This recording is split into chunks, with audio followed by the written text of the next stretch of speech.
To let you guys know that I'm going to reward myself with probably a 2 or 3 week break coming up here from YouTube videos, anime reviews in particular. I might do some blog stuff. I want to thank you guys a lot for sticking with me. And Ang napanood nyo ay si Trey Eric Sessler. Isa siya sa mga unang YouTuber. Siya ay nakilala sa mundo ng YouTube bilang Mr. Anime. Halina't alamin natin ang kanyang istorya at kung ano ang ginawa niya sa kanyang buong pamilya. Si Trey Eric Sessler, o Mr. Anime ay nagre-review ng mga anime videos bilang content niya sa YouTube. Habang dumarami ang kanyang tagahanga, unti-unti naman ang pagpasok niya sa kadiliman. Siya ay isinilang noong August 3, 1989. Meron siyang nakatatandang kapatid na nagngangalang Mark. Nagsimula ang problema sa kanilang tahanan nang si Trey ay mag-drop out sa kolehiyo. Hindi siya makahanap ng trabaho, dahilan ng pagtatalo nila ng kanyang ama. Kaya noong September 14, 2006, inirehistro niya ang kanyang YouTube channel at ginamit ang pangalang Mr. Anime. Sumikat si Trey bilang Mr. Anime at nakilala siya sa buong YouTube. Say something like, you know, Mr. Anime, please give any actor a break, you know? But no, if they'd given me a break 100 goddamn episodes ago, it wouldn't be a problem.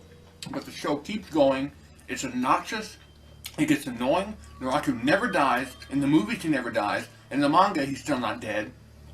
What else is there to say? Maging sa ibang kategorya ng usapan ay nakapagpapahayag si Trey, gaya ng sa politika o iba pang sangay nito. Season 2 here, and today I'm writing on something a little bit, right? Yes, I'm ranting on something a little bit anime unrelated. I'm ranting on all the shootings that have been happening. I'm a firearms owner myself, but it is a little bit disturbing to know that you could be a victim in something like this at these times. All the people that were victims, you think it won't happen to me, but sometimes it does. But seriously, every day I open Yahoo, I'm like, well, time to see what today's shooting is, and hey, there's another one. So I don't know when it's gonna stop. I think it's why. Tumagal ng ilang taon ang channel ni Trey, ngunit habang patagal ng patagal ay nagdidilim ang tema nito. Taong 2011 nang mapansin ng fans ni Trey na nag-iiba ang galawan ni Mr. Anime. Marami ang nakaalam na siya ay lumalabas gabi-gabi at pumapatay ng mga hayop. You are out of here. You are gone. Leave my place.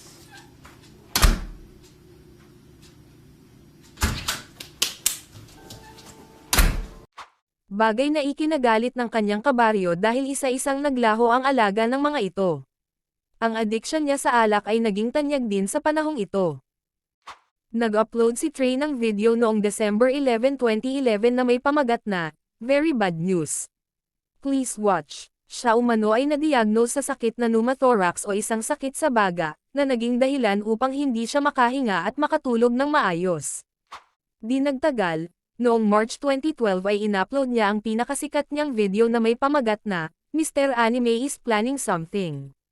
Well, hi everybody, it's Mr. Anime here, and I'm recording on my MacBook's web camera, and my MacBook's from like 4 years ago, so the web camera's not that great, so you'll have to bear with me.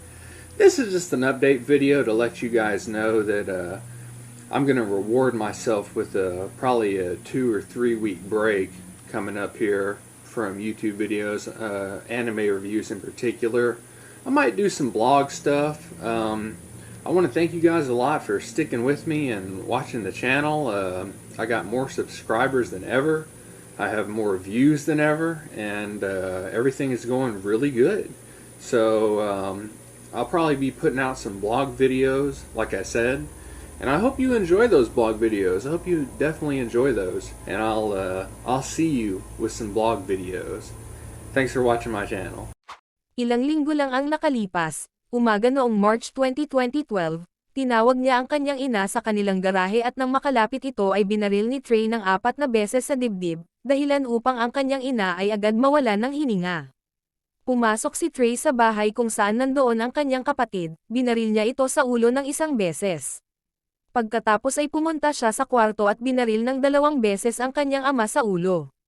Nang masiguradong wala na ang ama nito, bumalik siya sa kung naroon ang kanyang kapatid at ina, binaril niya ulit ang mga ito sa ulo upang masiguradong wala na ang lahat.